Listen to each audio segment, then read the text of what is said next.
Good morning, everyone, and welcome. Thank you so much for joining today's webinar, Field Voices, Emerging Evidence and Lessons on Ultra-Poor Graduation. My name is Maya Persson. I am the Knowledge Management and Communications Advisor for IDEAL. Before we dig into today's topic, I want to say just a few words about IDEAL for those of you who are not familiar. IDEAL is an acronym for Implementer-Led Design, Evidence, Analysis, and Learning. The activity is funded by USAID's Bureau for Humanitarian Assistance, BHA, and builds on the highly successful TOPS program that many of you are familiar with. The duration is for 5 years, from 2018 to 2023, and our goal is to improve the overall effectiveness of BHA-funded development and emergency food security activities. IDEAL is delivered by a consortium that's led by Save the Children and includes the Kaizen Company, Mercy Corps, and Tango International. We work primarily through 4 modalities, which are capacity strengthening on topics such as, for example, theory of change and monitoring and evaluation. Our small grants program provides funds to implementers to test new ideas and generate learning that can be useful for the wider food security community. Our stakeholder consultations create structured opportunities for implementers and BHA to directly engage with each other on critical issues affecting food security programming. And a peer-to-peer learning is where we facilitate knowledge sharing between implementers through communities of practice, topic-specific learning events. For example, our COVID-19 virtual learning series that many of you have participated in. To live up to our name as implementer-led, IDEAL strives to make sure that all of our activities are guided by the voice of food security implementers themselves and are in alignment with BHA's priorities. IDEAL uniquely focuses on learnings across activities and across regions, which brings us to today's event, where we'll hear from 3 different activities from 2 regions as part of our Field Voices series. Through this series, we want to hear from field-based implementers what key programming areas or approaches such as sustainability, adaptive management, and as in today's case, the ultra-poor graduation approach can look like on the ground in reality as programs are being implemented. So looking at today's agenda, we will hear an introduction from BHA followed by a panel discussion where we'll hear from food security and resilience programs in Bangladesh, Ethiopia, and Uganda. What is the emerging evidence and lessons on effectiveness of ultra-poor graduation program across these distinct contexts, and what challenges and opportunities are arising during COVID-19? As a last reminder before handing over to our first speaker, please keep your microphone on mute during the event and keep your cameras off. And do use the chat box to ask questions throughout, and there will be opportunities for Q&A later on. With that, I'm pleased to hand over to Blake Stabler, Market Specialist at USAID's Bureau for Humanitarian Assistance, who will introduce today's topic for discussion, the ultra-poor graduation approach. Over to you, Blake. Thank you so much, Maya. I'm happy to be here and to be representing USAID. USAID and the Bureau for Humanitarian Assistance have noticed the building and emerging and very clear evidence on the effectiveness of ultra-poor graduation approaches and how these allow very poor individuals to build their livelihood in a sustainable fashion.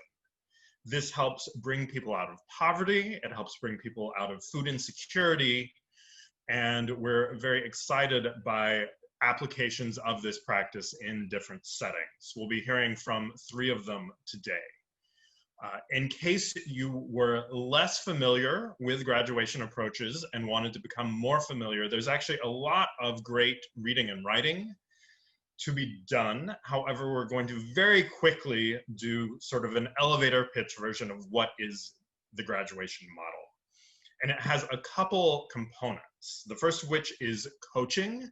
And this helps people build skills for life, skills for the workplace, and encourages the participants to build their livelihood, in addition to a lot of other things that you'll hear about from our participants. Another component is consumption support. Here in this graphic, it's called safety nets, though I think most of our participants will call this consumption support. And this is a cash or food transfer to allow the participant in the household to eat while they're doing other livelihoods activities. These activities often include skills training, so learning a new skill to use a productive asset at some point. Often there's an asset transfer involved in a graduation program, though we will see later today that that's not necessarily the case in every program. And there's usually a savings promotion or financial inclusion component. So people will be able to save money that they make in their new livelihood. And lastly, there are linkages to services or to service providers, including health, education, and other services that people may need. Programs often have a very strict sequence of how they do this. However, you'll see a great deal of variety in how people are applying the layering and sequencing of these activities. BHA's interest in this relies on that it seems to increase the household's resilience to shocks. It seems to be a sustainable way to promote people's livelihoods. And we're very interested in some emerging evidence that there is an impact on nutrition across the household, especially on children within the household that the participant lives. And so we'll be talking about some of these topics today, in addition to some technical matters about which component may be more or less important than others. Thank you for your time, and I'm going to pass this off to Gita. Over to you. Thanks, Blake. Hello, everyone. My name is Gita Umbure, and I'm the Food Security Technical Advisor on IDEAL. I have the pleasure of facilitating our panel discussion today. Our panel consists of 3 distinguished development professionals. You can find the bios of our speakers, of our panelists today on the event page, and we'll also post a link for that in the chat box. But the 3 panelists that we have include Rita, who is the COP for the Graduate into Resilience program in Uganda. We have Saika, who is a Senior Manager for Knowledge Management and Communications on the Noble Jatra program in Bangladesh. Last but not least, we have Elizabeth Farmer, who is a COP for the Livelihoods for Resilience program in Ethiopia. Our panel discussion will be divided into 2 parts. We will start by having the presenters provide an overview of their programs and also share emerging results and lessons regarding the effectiveness of ultra-poor graduation approach within their programs. We'll then take a break and get into a mini Q&A. We'll try to take a few questions at that point, and then we'll get into the second segment of our panel discussion. And in that second segment, we'll explore how the programs have adapted graduation programming in response to COVID-19 pandemic. We will plan again to address as many of your questions as we can, so I would encourage all participants to post their questions in the chat box. As we go, the presenters will try to address some of the questions that come up, and then we'll try to see what we can cover during the Q&A breaks, halfway through the panel discussion, and also towards the end. So without further ado, I would like to ask Saika to kick us off by giving us an overview of the Noble Jatra program in Bangladesh. Saika, over to you. Greetings to everyone. It's a pleasure to be a part of the discussions here today, which also marks World Vision's 70th anniversary. Noble Jatra translates as New Beginning, and it's a 7-year USAID development food security activity, which is led by World Vision in Bangladesh. Noble Jatra works in partnership with the government of Bangladesh, World Food Programme, and Winrock International. we have reached over 200,000 households, poor and extreme poor households, with multi-sectoral interventions to improve food security, livelihoods, and resilience. Through the ultra-poor graduation approach, Nobojatra targets 21,000 ultra-poor women. So essentially these women live on less than $1.90 a day, with the goal to graduate the households from ultra-poverty to sustainable, diverse livelihoods, and ultimately self-reliance. Our ultra-poor graduation approach comprises a time-bound sequence of various standard graduation interventions, which Blake actually described. So we combine livelihood, asset transfers, consumption support, financial inclusion, and training. We're implementing our ultra-poor graduation approach in 3 cohorts or phases of 7,000 households. Currently, we're navigating 3 different combinations of support, which build upon standard graduation approaches. So as shown on the slide, there are 3 approaches that we're navigating: the standard, the group, and the empowerment. For the standard approach, we are providing individual coaching. And the main difference for the group and empowerment approach is that we are providing group coaching, and there's no asset transfer in the empowerment approach either.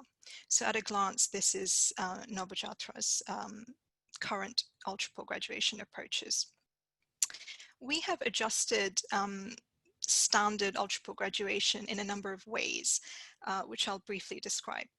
So the first adjustment was to intensify training, what we call entrepreneurial literacy training.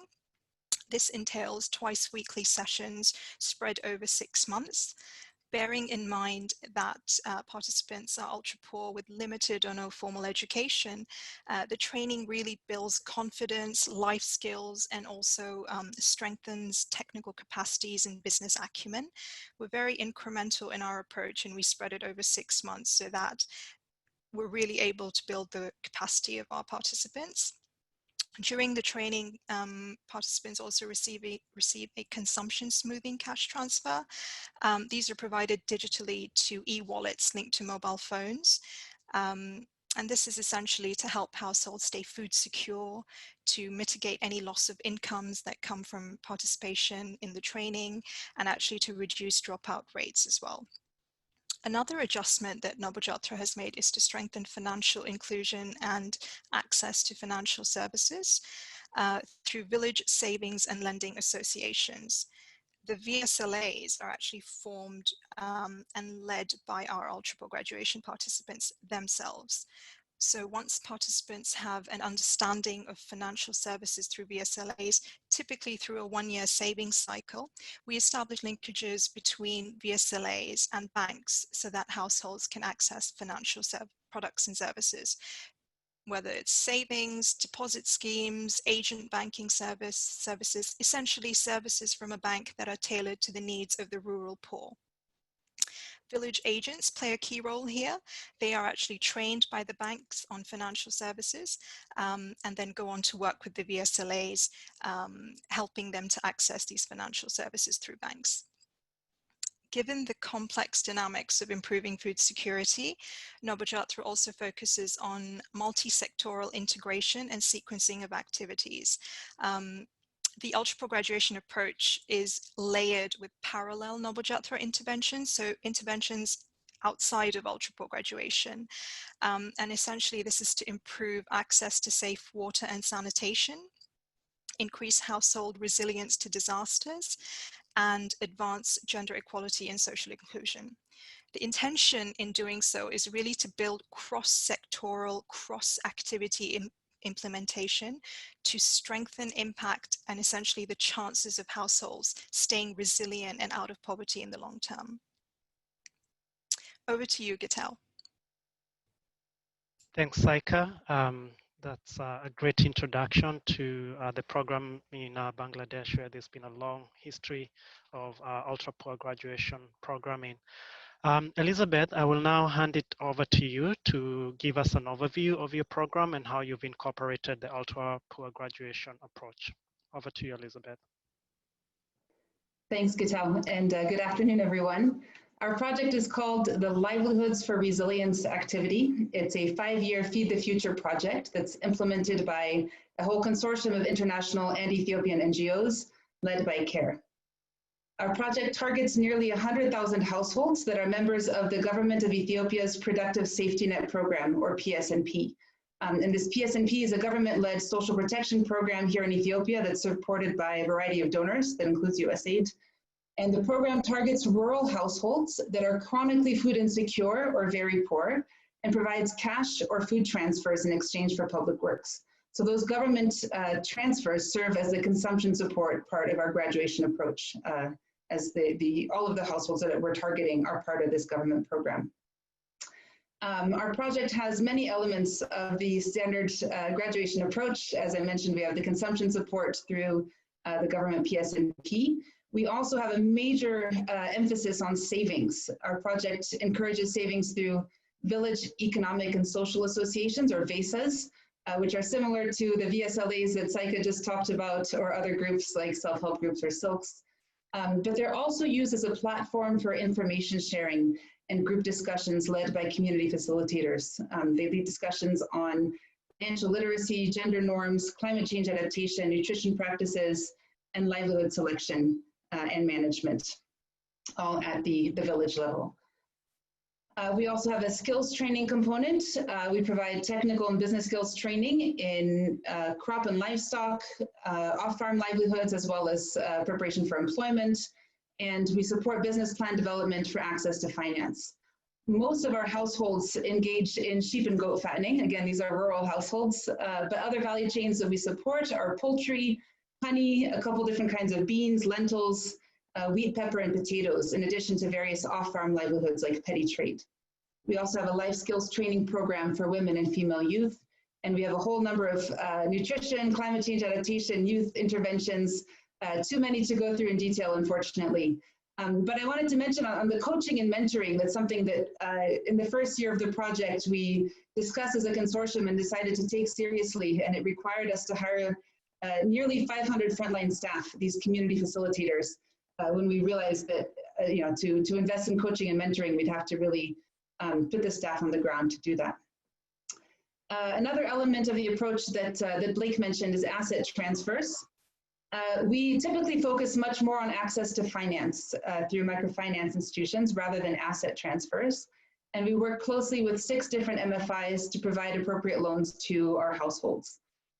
There are a couple of exceptions to this. We provided cash transfers in one district that was affected by ethnic conflict and really needed a major injection of cash for livelihoods recovery. And we also provide poultry vouchers that households can redeem to purchase chickens or poultry feed from agri-dealers.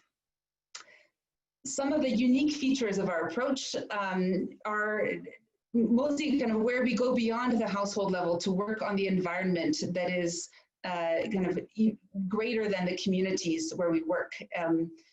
One of the major aspects of that is inclusive market systems. We support inclusive market systems with a particular focus on strengthening last mile input and service providers in the remote communities where we work. So we work in rural communities where it's not just the households that we target who are poor, but the communities themselves are poor and they're remote. So the private sector is weak or non-existent. Often the government is the primary input and service provider in those areas. So we may have a few people selling wheat bran for livestock feed, but there's no one else selling actual complete livestock feed. Or there may be one agent in the whole district raising day-old chicks to pullet stage. That agent has limited capacity and is selling mostly to NGOs who are then distributing those pullets for free to households. So there's not really much interaction between kind of private input and service providers and the households that we work with. So through our Projects Innovation Fund, we're setting up a network of input and service providers for a whole variety of agricultural inputs right in the communities where we work. So we're setting up agri-dealers who are selling animal feed, tools, and high-quality seeds in small packages. We're setting up bee colony multiplication centers that are run by the PSNP clients themselves, we've selected a couple of strong beekeepers in each district to serve as bee colony multiplication centers, and they then split the bee colonies and train their neighbors in honey production. For those of you who didn't know that splitting bee colonies was a thing, neither did I until I joined this project. We're setting up feed franchisees to support feed mixing closer to the households that we target to reduce feed transportation costs. And those feed franchisees are linked with a larger Ethiopian feed manufacturing company. Again, livestock is the major value chain in which our households engage.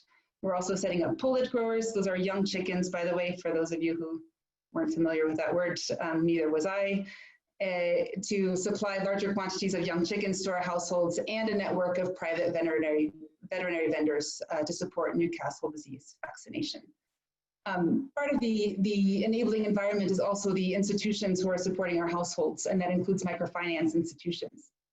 We're working with them not just to help our own households get access to credit now during the life of the project, but also working to set up sustainable financial service providers to continue to provide loans in these communities long after our project is gone.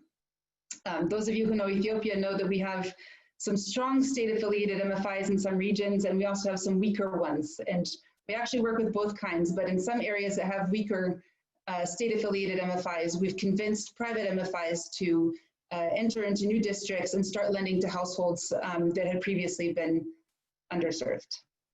And last but not least, I think one of the interesting aspects of our project, which I hadn't encountered anywhere prior to joining CARE, is that we consider social norms, and especially gender norms, to be part of the enabling environment because they're beyond the households themselves, and they affect the ability of households to engage in livelihoods and build resilience.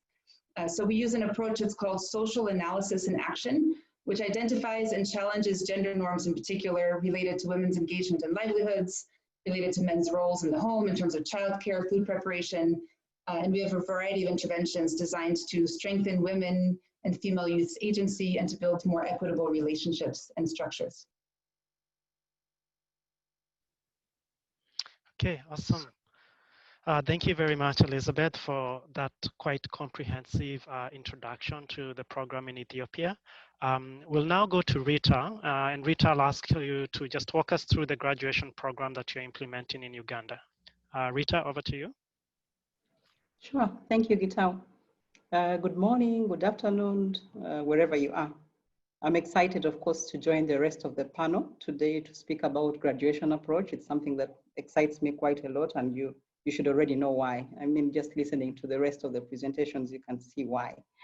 Unfortunately, speaking last about an activity that is very similar to the rest, you'll find that probably boring, so I'll try to highlight what's slightly different.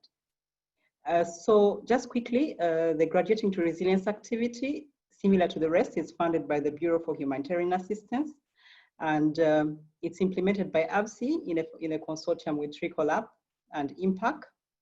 And the activity targets 13,200 extremely poor, so what you'd essentially call the ultra poor, Ugandan households, Ugandan and refugee households in Kamwenge, which is just one specific district. That makes us a bit unique because we're in one specific district, with the goal of graduating them from conditions of food insecurity and fragile livelihoods towards self-reliance and resilience.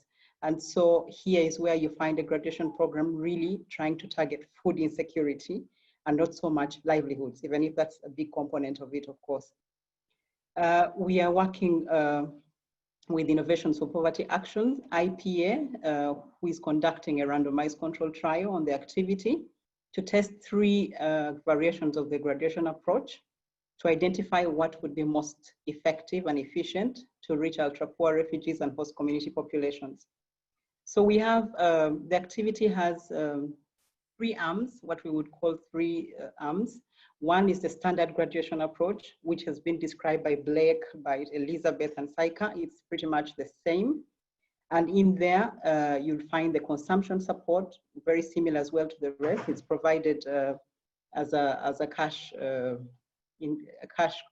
amount via the mobile. And then we have the livelihoods skills trainings that focuses on various trainings, setting up a business, financial literacy, business coaching, and stuff like that.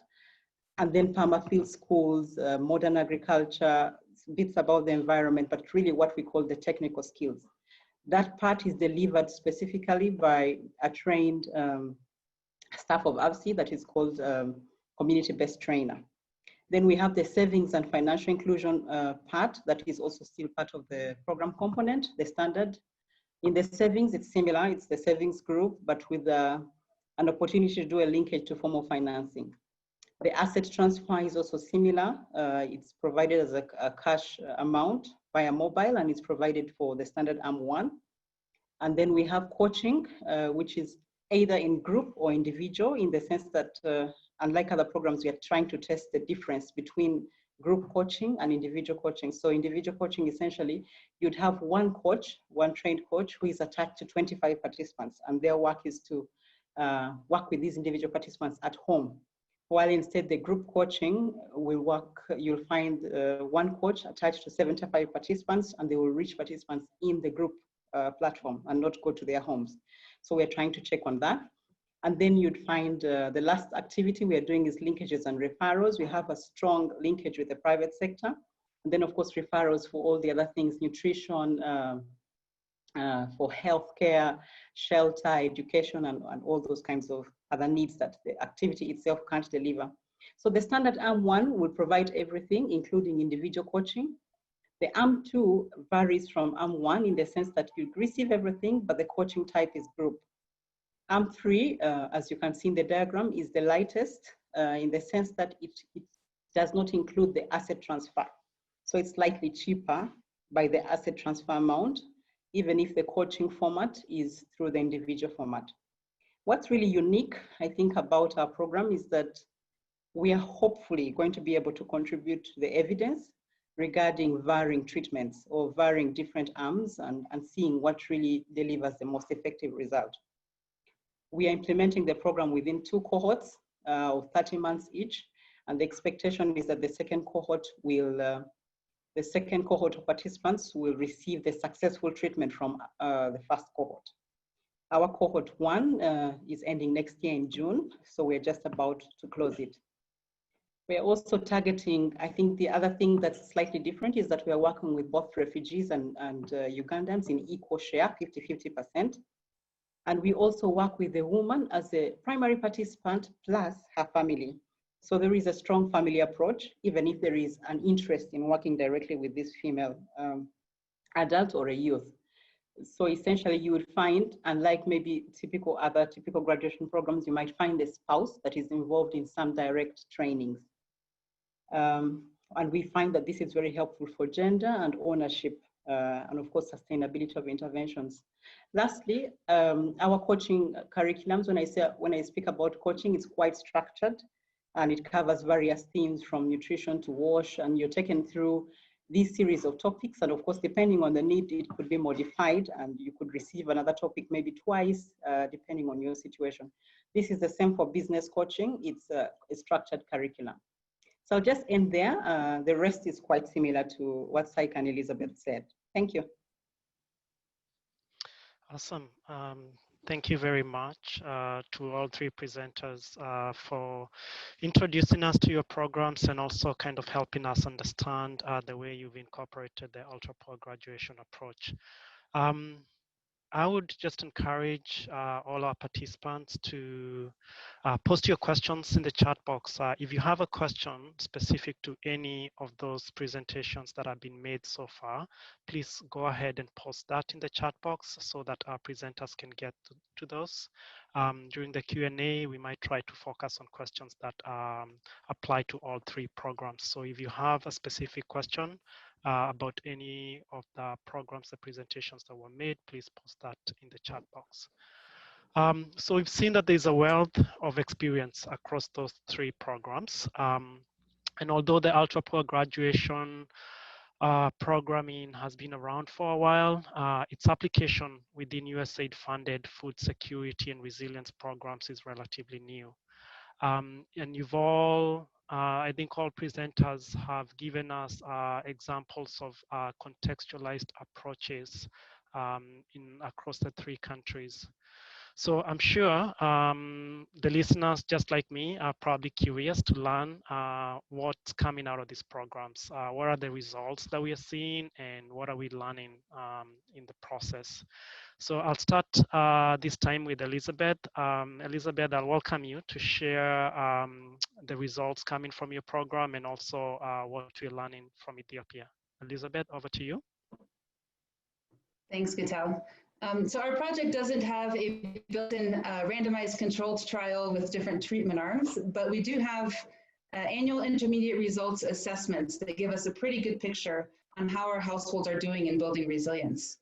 The data that I'll be showing you here are comparing our data from our year 1 baseline survey to our year 3 survey.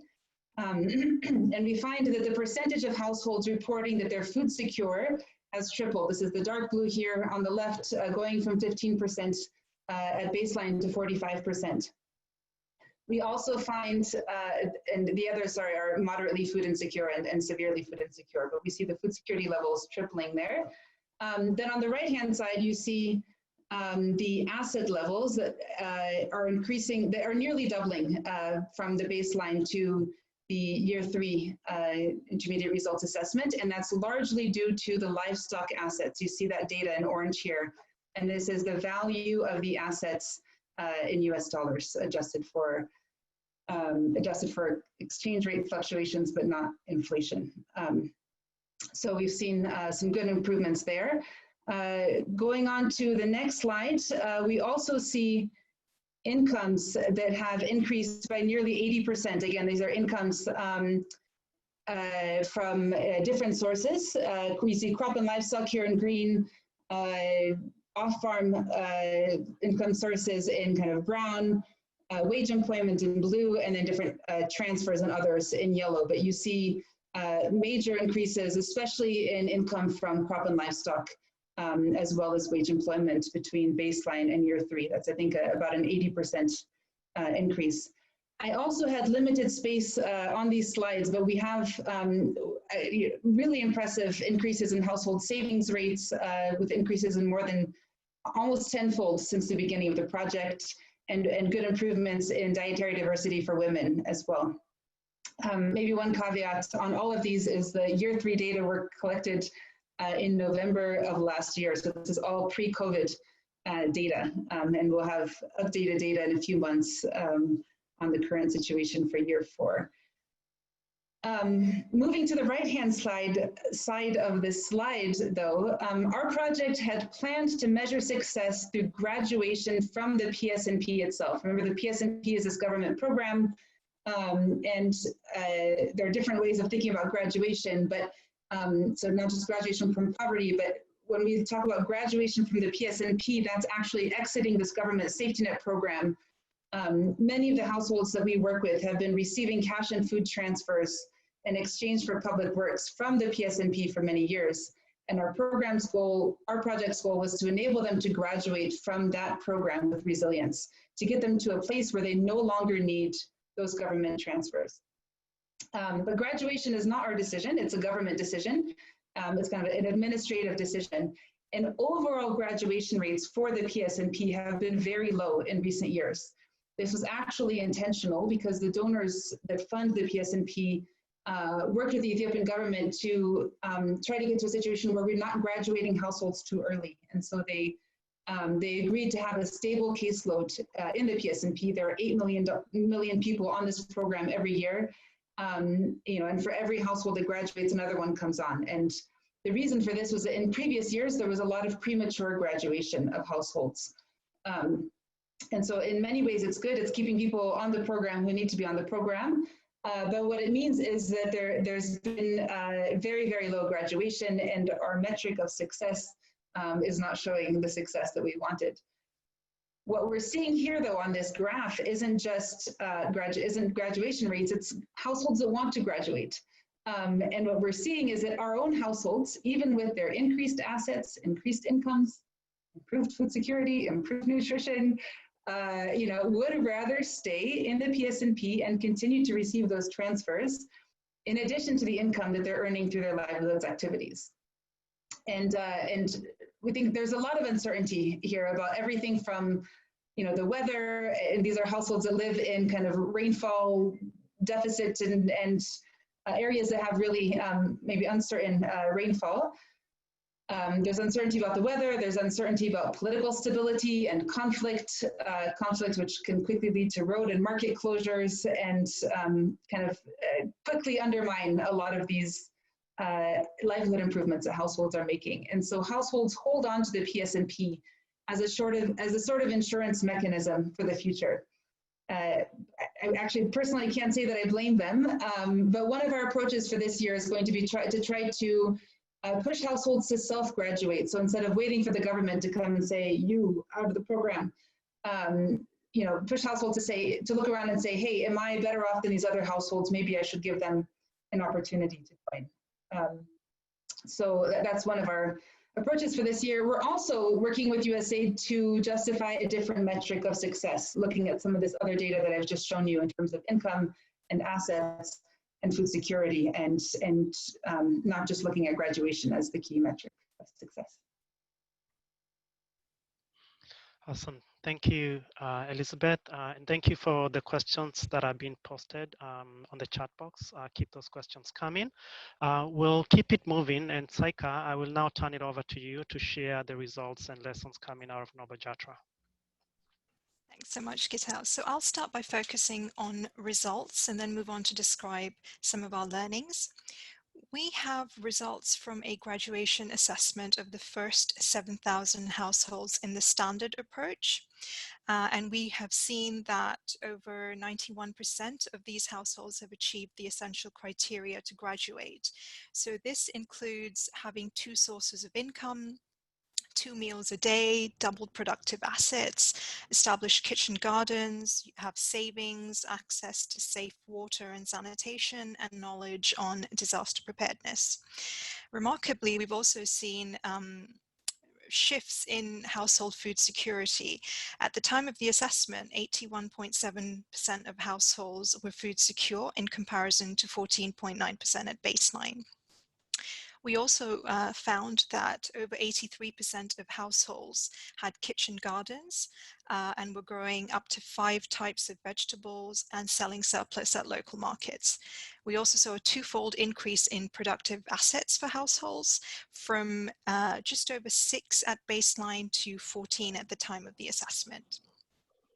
Going back to the 3 approaches that I described on an earlier slide, the standard, the modified, and the empowerment, the standard approach has the highest percentage of households in the graduation stage, achieving approximately 7 criteria. The group approach has the highest percentage, achieving 6 criteria, and for the empowerment approach, the highest percentage are achieving 4 criteria. It's still too early to determine the effectiveness of the approaches, and certainly the empowerment approach could indicate a slower, more effectual model.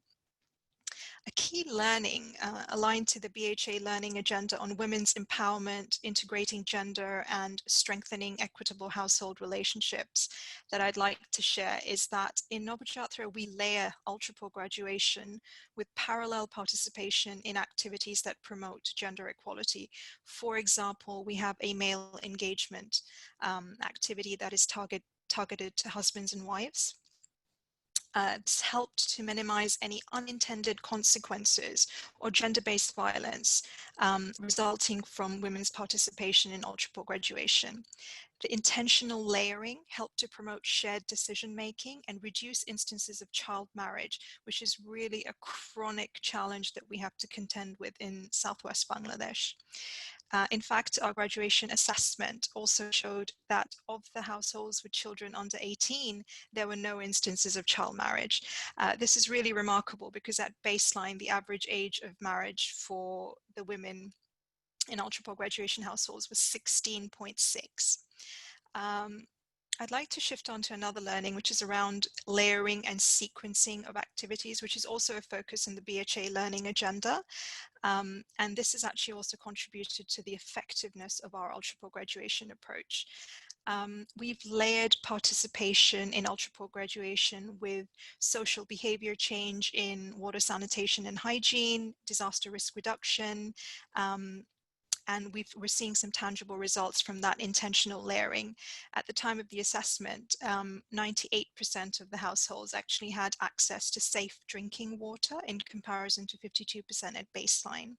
We're also seeing improved knowledge and behaviors in the event of a disaster, bearing in mind that Noble Jatra works in southwest Bangladesh, which is frequently referred to as the ground zero for climate change.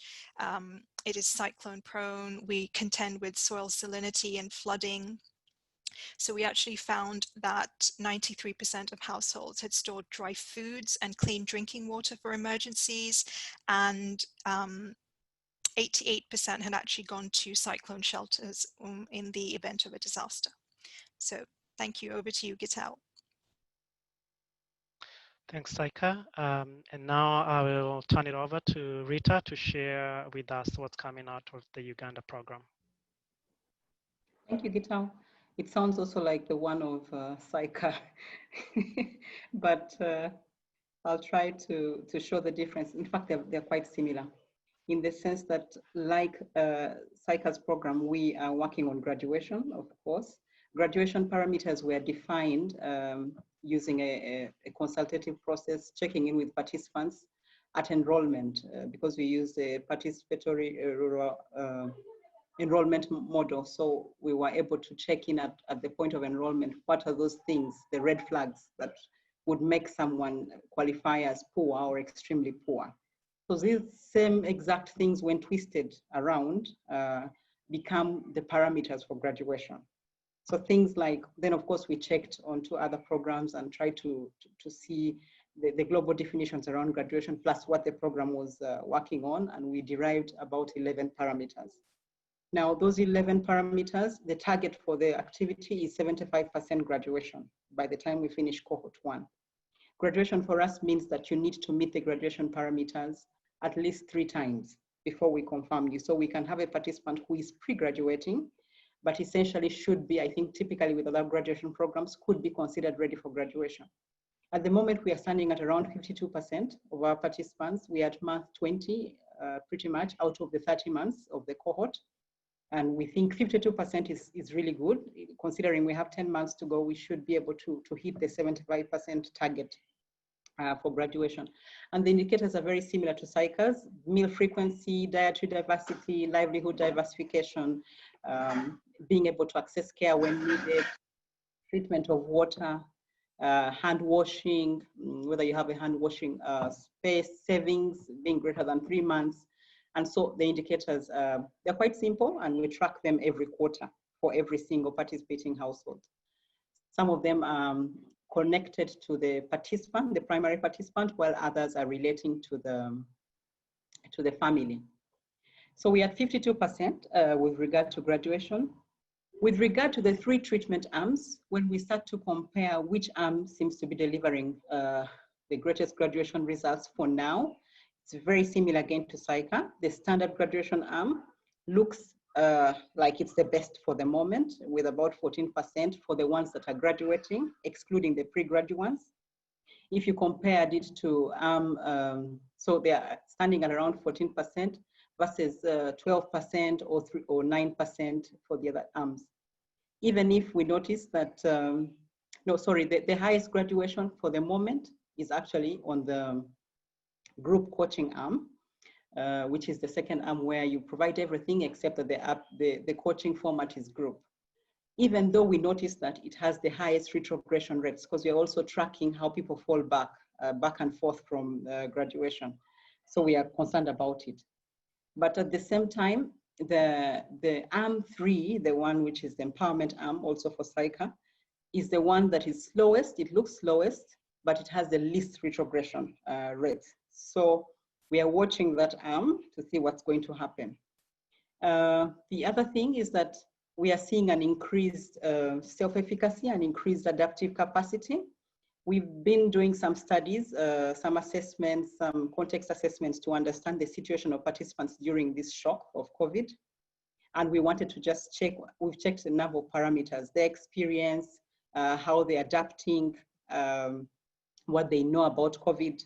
And I think what's important to note is that we found that they are adapting quite a number of positive coping strategies. For example, 86.7 host community or 89.2% refugee households took steps to prepare for COVID by storing food or changing business type or diversifying, which are very indicative of an increased adaptive capacity, which is really what a graduation program wants to deliver. The other thing that, just to speak quickly about promising interventions, we are finding that we have a number of ways in which we can find out. We are following a certain group of participants regularly and checking with them each quarter, getting their views on the specific interventions or that we are delivering, what works, what's not, what their thoughts are. And we are also having something else, an accountability mechanism called a standing committee that we check in with. Plus, when we look at our general data, M&E data, we are seeing that coaching is one of those things that is highlighted by most participants as quite important, helping them to be able to make decisions, develop agency, and we find that really quite important. It's coaching, for example, is the one that has helped them to reinforce the messages around hand washing or to reinforce messages around savings. So what we are seeing in other results are reinforced through coaching. The asset transfer is also considered quite important as it provides startup capital. And just to quickly say a few things, I was saying initially that IPA is conducting a randomized control trial, and we just received a little bit of data from the midline that was collected. Just to relate the asset transfer and the midline data, we are finding that the arm 1, the standard graduation arm, has $250 of productive assets higher than arm 3, the empowerment arm. So of course it looks like with this result, the initial arm, standard arm, seems to be doing well with regard to productive assets compared to arm 3, which didn't receive the asset transfer, of course. But at the same time, when you compare the arm that didn't receive the asset transfer at all with the control group that we are also tracking over time, we realize that there is a $157 productive asset higher in arm 3 than in the control group. So clearly, being in the activity makes a very big difference. Savings have improved the quality of life, expanded business, basic needs. The arm 3 participants do not receive an asset transfer, and yet they are all able to pretty much start a business. We have about 86% of our participants that have 1 or 2 businesses, which is also an indicator we use for measuring graduation. But they're able to get this money for the starting of a business from the savings. Of course, the other participants in arm 1 and 2 have the asset transfer, so they could make that change. But related to the midline randomized control trial results, we are seeing that savings contribution is $60 higher in arm 3 than in the control. So again, it goes to say, if you participate in the activity, you will have a higher savings of about $60 compared to if you didn't participate. And then right now, like everyone else, we are doing the VSLA group, which is the savings model we are using. We have all 93% of the participants, women, and then the rest are youth. But we have 6,465 participants out of the 6,600 for cohort 1 that are cumulatively saving. And we find the results of $518,000 quite high compared to a typical graduation program you might find, with an average savings per person of about $80, which kind of corresponds with what you're seeing on the $60 that we are finding in the midline. Consumption support is important. People love it. It relieves stress. It relieves you from running up and down, looking for food. But it just smoothens the entire process. And I think the timing, what we are learning is that the timing is important. It needs to be given at the right time, so it makes the sense. Nutrition, just the last point on nutritional outcomes, because this program is trying to, like I said in the beginning, is working towards reducing food insecurity and making sure we have some nutritional gains. So just a few indicators. We have lots of indicators on nutrition, but I just picked a few to share. If you look at minimum meal frequency for children 6 to 23 months, baseline was 27%. We are at 96%, with a difference of refugees at 97% and host communities at 95%. It's a very big change for 20 months activity. 91% prevalence of exclusive breastfeeding for children under 6 compared to 22% at baseline. So overall, I think what we are learning, it's still early to make conclusions on different things, but we're excited about what we are seeing so far.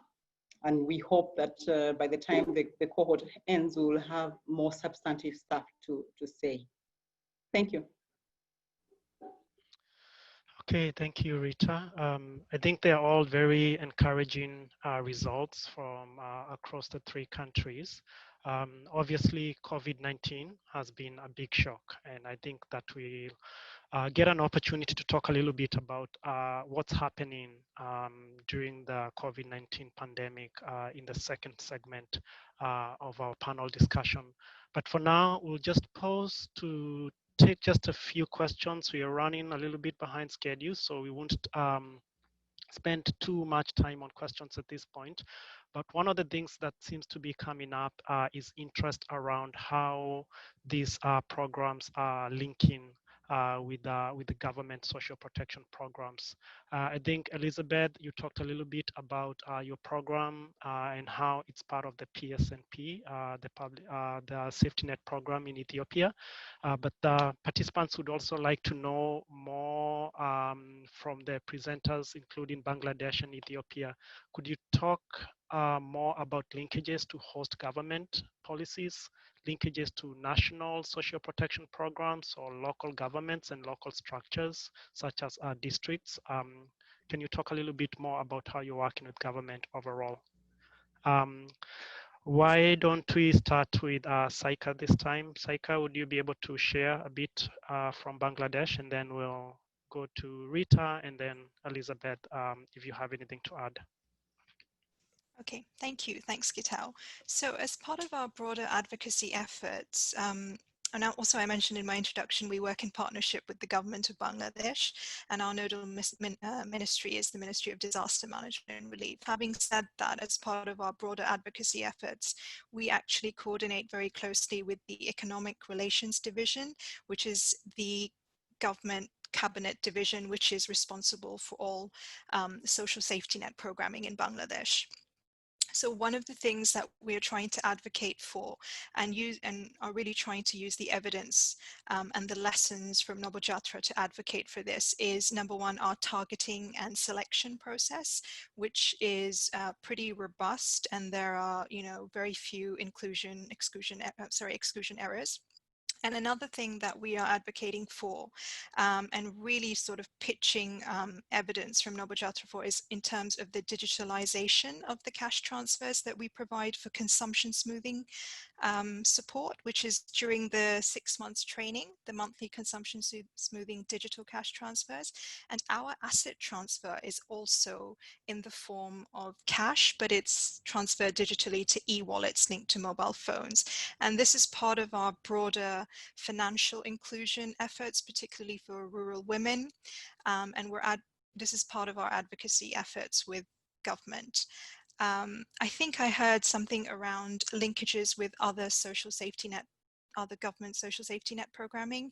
Again, going back to that training, the 6 months training, one of the things that we really focus on there is what are the other services available and where to get these services, whether it's government safety nets for pregnant and lactating women, whether it's a widow's allowance, just really raising awareness and knowledge on the various government safety nets out there and what are the requirements and how they qualify for them, where to get these services. So that's very much inbuilt as part of our training process.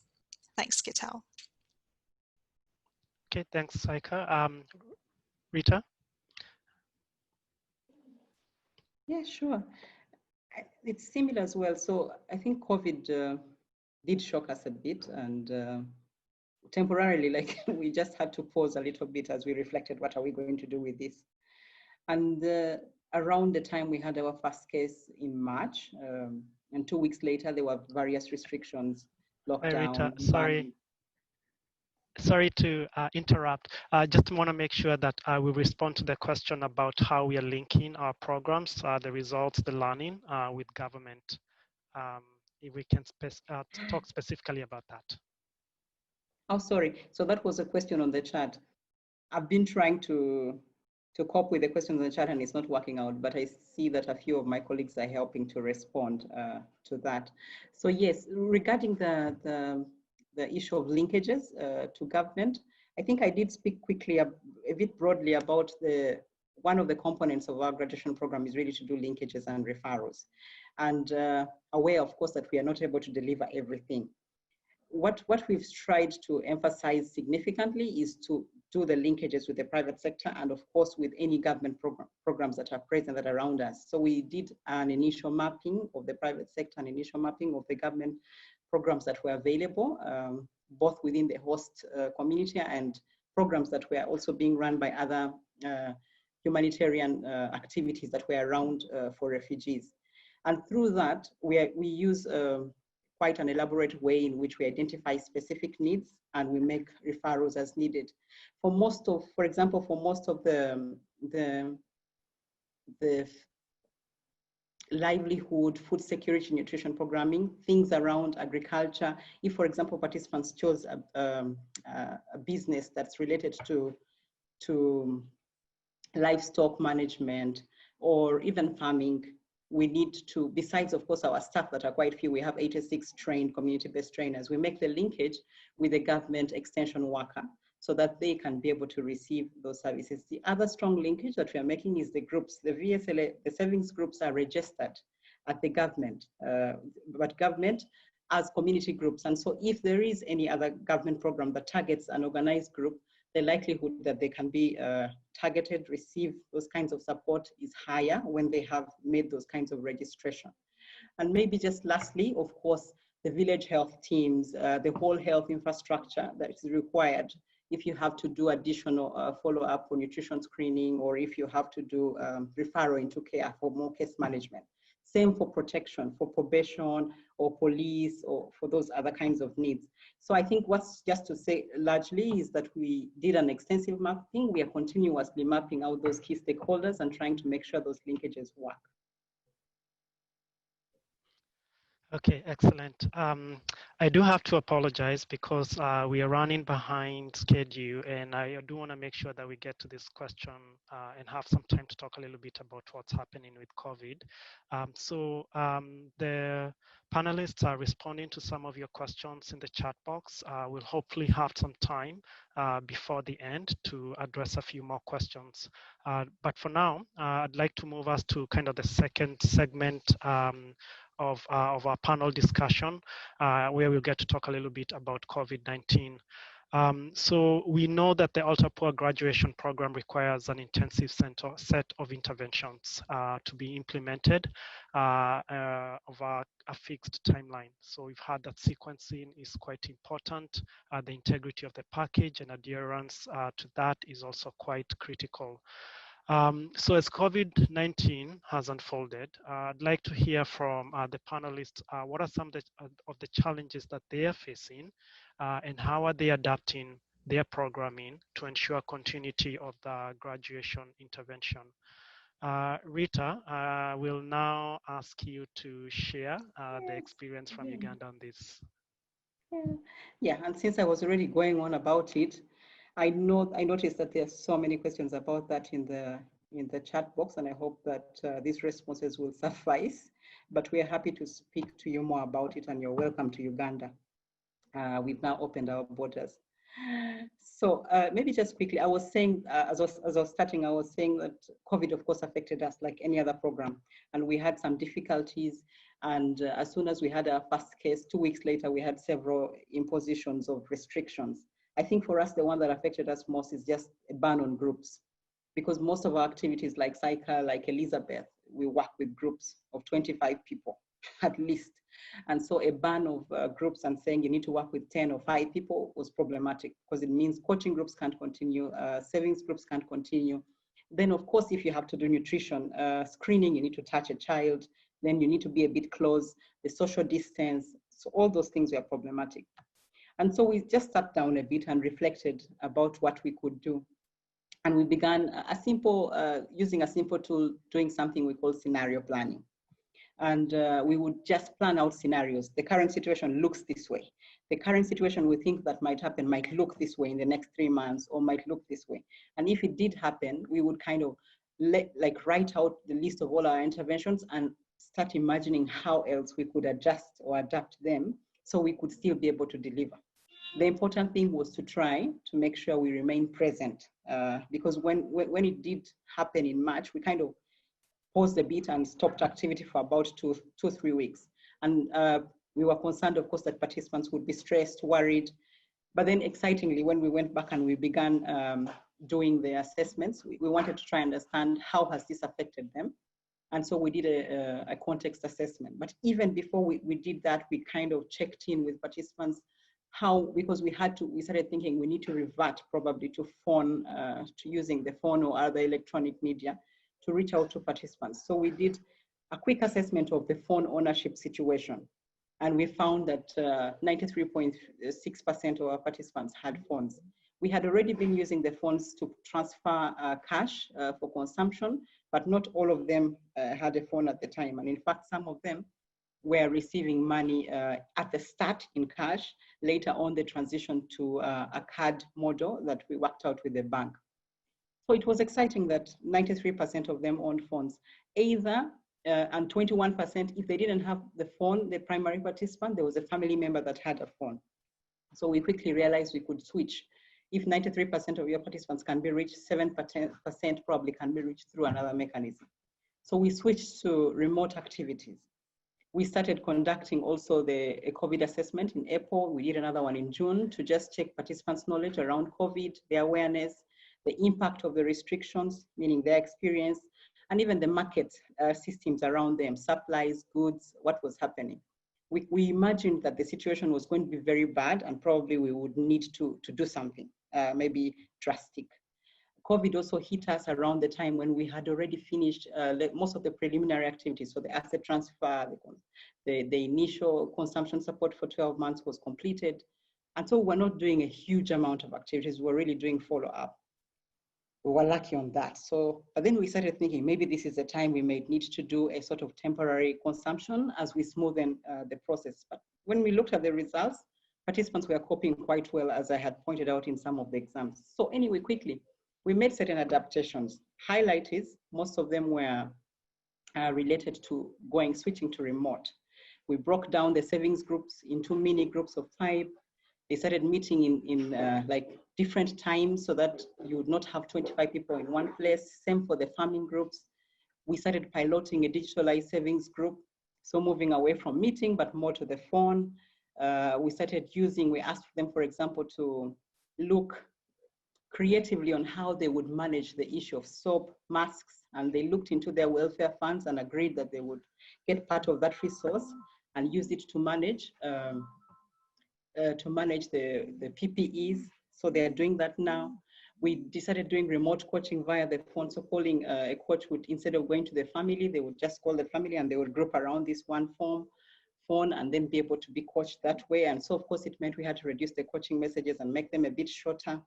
Sending messages to participants on different coaching topics, remotely doing coaching for businesses, data collection. Initially, we were doing, most of our data collection is for a census, like you do for everybody. But then at some point, when we just started, we thought maybe let's just move to a sample. But now we switched back actually to the entire population because we are able to do it with this remotely. Then we are also doing a family MWAC. Instead of having the coach directly touch the child and have to do the MWAC, we've trained the mother or any other family member to be able to do the MWAC assessment. And then in short, really switching everything to what you would consider remote. And it's so far working out, and we haven't been able to stop, I think, which is a good thing. So back to you, Gitao. Okay, thanks, Rita. Sounds like you've been able to adapt quite well. Elizabeth, how's the situation like in Ethiopia? Thanks, Gitao. Ethiopia's COVID situation hasn't been quite as severe as in some other countries, but we have had about 6 months of a government-imposed state of emergency that restricted gatherings, restricted travel and transport. It led to increased prices and also marketing challenges for households. And yeah, I mentioned most of our households are fattening sheep and goats, and that's really targeted to a few key Ethiopian holidays throughout the year. Ethiopian Easter is a major one, the New Year, Ethiopian New Year, which is in September, and Ethiopian Christmas. And so these market closures actually kind of came down and transport restrictions came down just a few weeks before the Ethiopian Easter holiday, which is when everybody was planning to sell their sheep and goats, because people fast for about 2 months before that holiday. So they're really ready for their meat at that time. And what we ended up doing as a result was getting a lot more involved in marketing support this year than we typically do. When it comes to marketing sheep and goats, even from the rural areas, households are able to find markets usually quite easily. This year we ended up kind of needing to negotiate with local governments to enable kind of small scale sales of livestock where the markets were closed.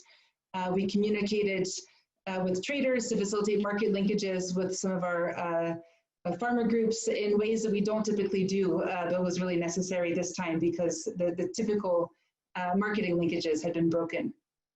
But again, it was just a facilitation role there that we played. In terms of our VESAs, they actually have been doing okay. It took a while to figure out how to help them meet regularly with fewer than 10 people, and in some cases fewer than 5 people because of these gathering restrictions, while still following the minimum standards for VESAs. So for those of you who are familiar with Savings Group, you know that their sustainability depends on the trust between group members. And that trust is built by strictly following guidelines on everything from where people sit to how the savings are collected, how the money is counted, all very transparently and openly. Everyone watches the money counter count the money. Everyone repeats the closing balance at the end of one meeting and at the start of the next. So we had to be creative to help groups keep these same practices while only having a few people meet at a time. And we did that with probably similarly to what Rita was mentioning, which is having some members representing, kind of smaller groups meeting, some members representing their friends and neighbors, and then rotating at different meetings. So it's not always the same people who are coming, but that information is being exchanged.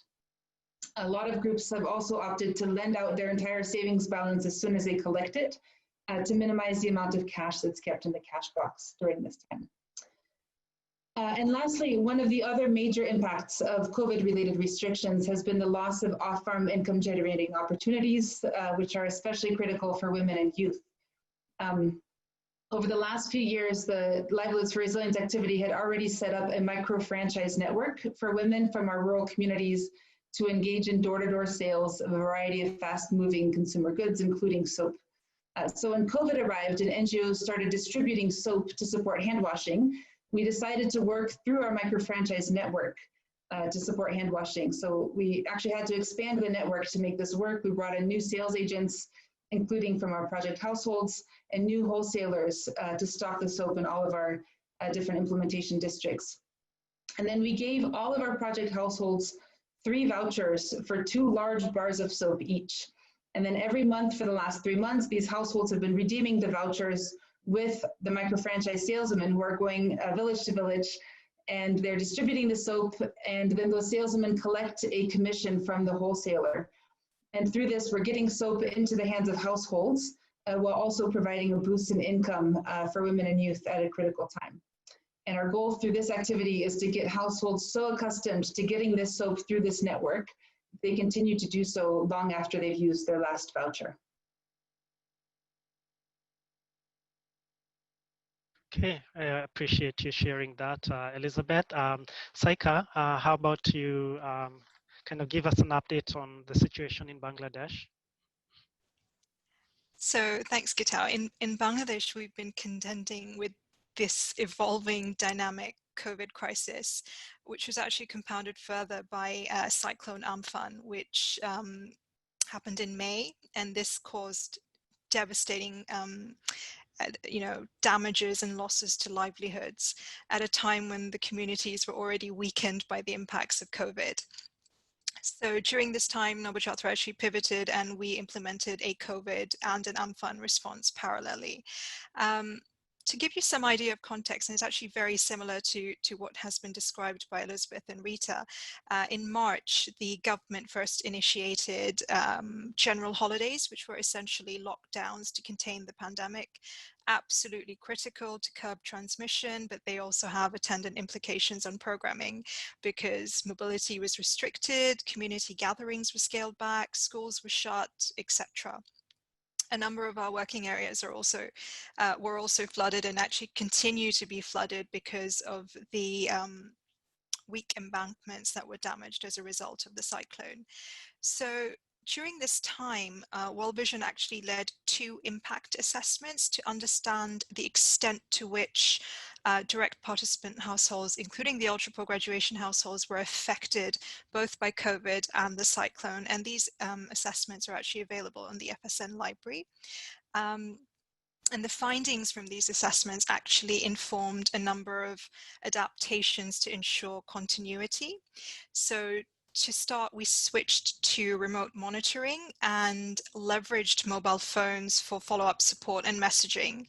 As I mentioned earlier, mobile phone saturation is almost 100% in ultra-poor graduation households because all the cash transfers and asset transfers are provided digitally. Facilitators and staff pretty much just switched to using mobile phones to have that contact with households. And this was the alternative to in-person household visits or group coaching sessions. We also leveraged mobile phones during this time to provide all ultra-poor graduation participants with twice weekly messages, not just on COVID awareness, but messaging on gender-based violence, particularly the risks of child marriage, as there's an inherent risk of spikes during a pandemic as economic stability is eroded. Very similarly to Elizabeth, we also navigated course corrections around our VSLAs. In a completely unprecedented situation, we had over 2,500 VSLAs with cash in their boxes, but they were unable to meet and follow group procedures for taking loans due to the restrictions on community gatherings. So the adaptation process of VSLAs actually followed USAID's collaborating learning and adaptation framework. So in early April, we developed a remote monitoring tool, and we to kind of gauge what the VSLAs wanted to do. We found that the majority of them wanted to restart. They, around 20% of members wanted to take loans. About 20% were ready to repay loans. So the whole process was led by the VSLAs themselves, and they voted to adapt meetings, limit physical attendance, change meeting processes, reinforce health and hygiene and messages on gender-based violence. Very similar to Elizabeth, they revised lending methods, and a few VSLAs also actually voted to transition to mobile money if that was what worked for them. I'd like to focus on another adaptation, which is particularly around our market systems development piece and our private sector partnerships. I'll speak about one in particular. We had a business proposition for a partnership with a national pharmaceutical company, which was focused on village agents who are ultra-poor graduation champion participants. And these village agents serve as last mile access points for health and hygiene products. In light of COVID, we actually pivoted the partnership to have the private sector, so this large pharma company, train the village agents on health and hygiene messaging to raise demand for products. And we have actually seen a correlation between this SBC from the private sector and increased demand for products such as antiseptic soap or sanitizers, disinfectant, hygiene products. So it's just an example of how we've been able to pivot based on the local context. Thank you, Gitao, over to you. Okay, thanks very much, Saika. I think we've been able to get a good sense of how the three programs are adapting. Again, if you have questions specific to any of those presentations, please post them in the chat box.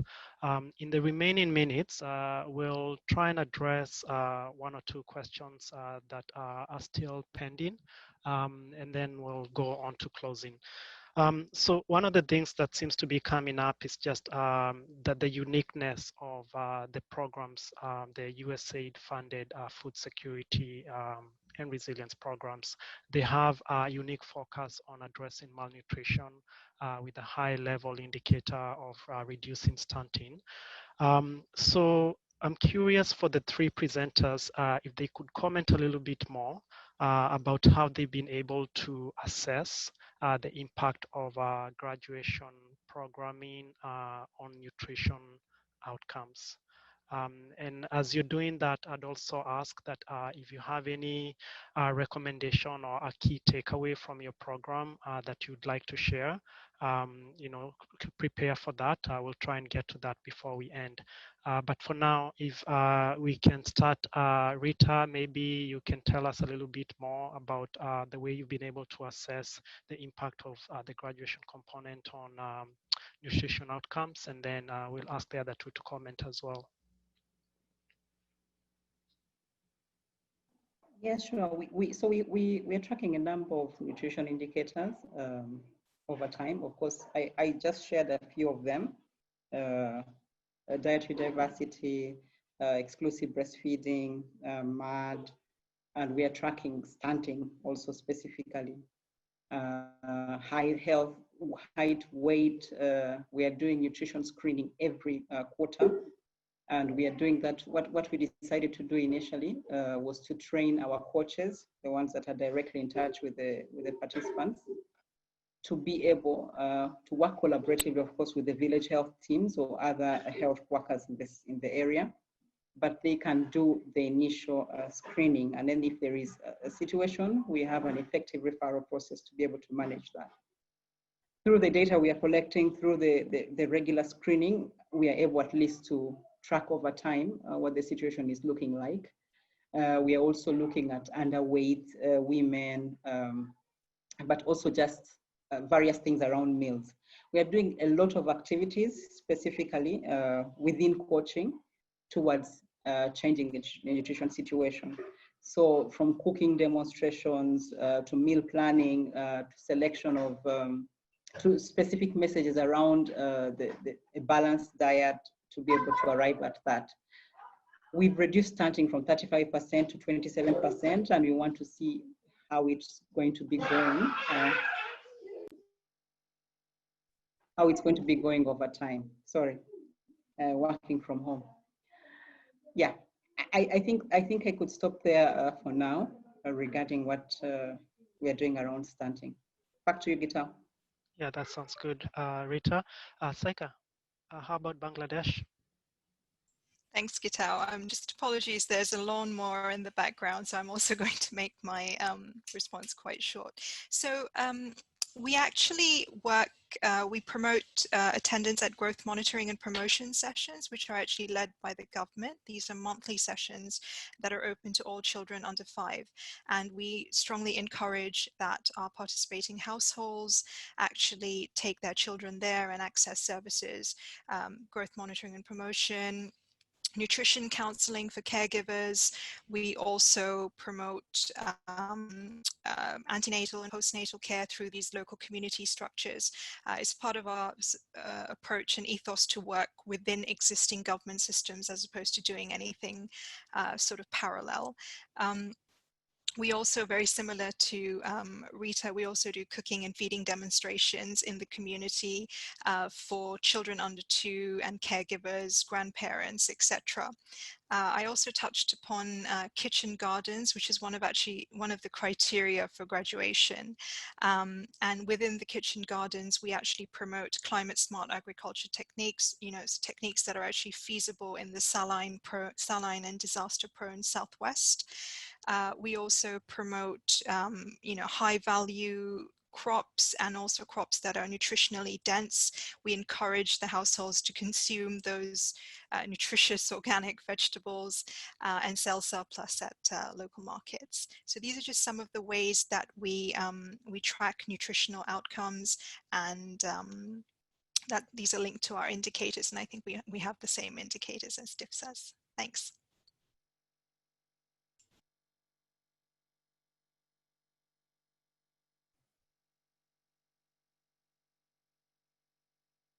Gita, would you like me to jump in here? Sorry, I was on mute. Yes, I was saying, Elizabeth, yeah, and I know your program is a bit unique in that it's not funded exclusively by Food for Peace or Bureau of Humanitarian Assistance, but maybe you can tell us what you can share from your program in Ethiopia as well.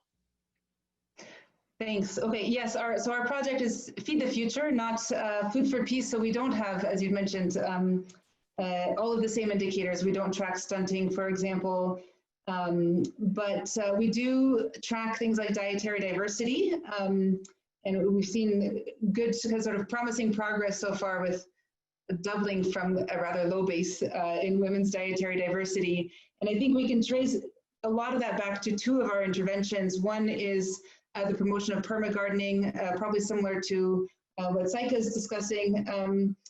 But really, so we do perma-gardening promotion, but also we've seen that the presence of the agri-dealers and their sales of kind of small packets of vegetable seeds are also critical to the uptake and kind of replication of perma-gardening, because what was happening, at least in some of our areas, was, you know, we trained households in perma-gardening, and the uptake was just really almost abysmal, and we kind of got together and we're like, what's happening here? Why is nobody, you know, seeing how great perma-gardening is? And it turned out that, you know, households, they put in all this work to, you know, perma-gardening is about kind of where there's a lot of digging involved, and it's very kind of strategic placement of the garden in your compound, so it might not be where you already had it, and so it's a lot of work.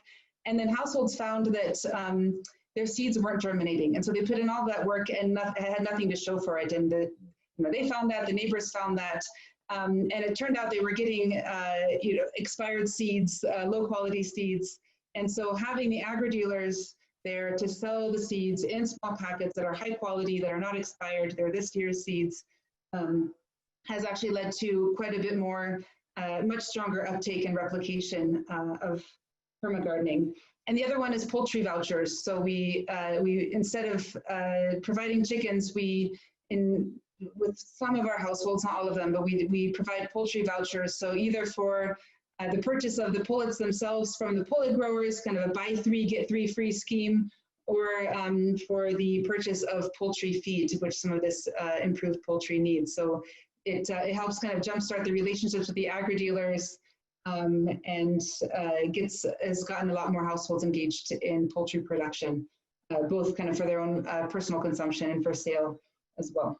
So we do a lot of other kind of SPCC type activities too, but I would think those are the two kind of key activities that have led to probably most of the improvements that we're seeing in dietary diversity. All right, thanks so much, Elizabeth. We are coming towards the end of our webinar, and maybe we'll try to take just one more question, or just maybe even offer the presenters an opportunity to do a key takeaway. I think we don't want to run with questions through the very end, but if there was just one key takeaway about graduation programming within your programs, what would that be? It could be a recommendation of some of the things that you're learning. It could also be what people can expect. You know, these programs are all underway, so it could be something that you want people to take away from this webinar about something that's coming down the line for your program. We'll start with Saika this time.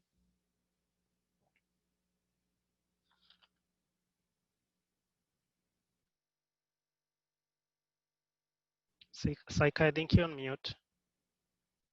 There we go. So the main takeaway I think I'd like to leave the audience with is that the UltraPro graduation is a very incremental approach to sustainably graduate the ultra poor out of poverty. I think for Nobojatra, the USP, or what we feel is really unique, is our approach to financial inclusion and access to financial services, whether it's through the VSLAs and eventually through linkages to formal financial institutions and services through banks. Our other recommendation is how we have focused on private sector engagement and partnerships, really to change knowledge and behaviors, whether it's around hygiene or access to, extension services, partnerships, so that, services like, for poultry and livestock and farming are available, really making sure that these linkages are established during the course of the project so that your phase out is very gradual and incremental, and the households have the knowledge and the linkages and the resources needed in order to be able to stay out of ultra poverty.